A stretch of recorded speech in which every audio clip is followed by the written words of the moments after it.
अजित पवार हे धनंजय देशमुख यांच्या भेटीसाठी गेलेले आहेत असं समजतंय। बीडमध्ये मसाजोगचे सरपंच संतोष देशमुख यांची हत्या झालेली आहे, त्याला 1 वर्ष पूर्ण झालं आणि या निमित्तानं आता मसाजोगमध्ये स्वतः उपमुख्यमंत्री आलेले आहेत आणि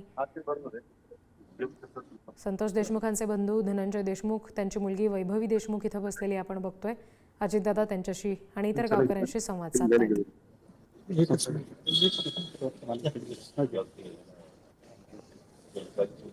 मला ऍडजस्ट कर कॅमेरा आहे कुठून लावता येईल दिसत नव्हती ना मला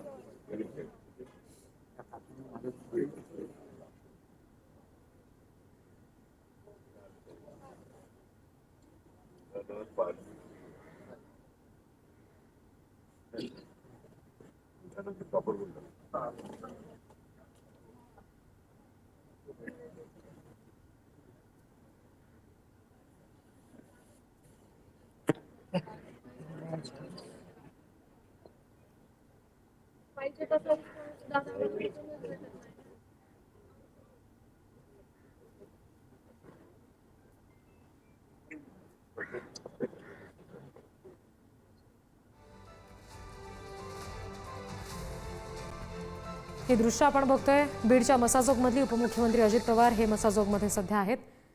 मसाजोगचे सरपंच संतोष देशमुख यांची हत्या झालेली, त्याला 1 वर्ष पूर्ण झालं आणि ओके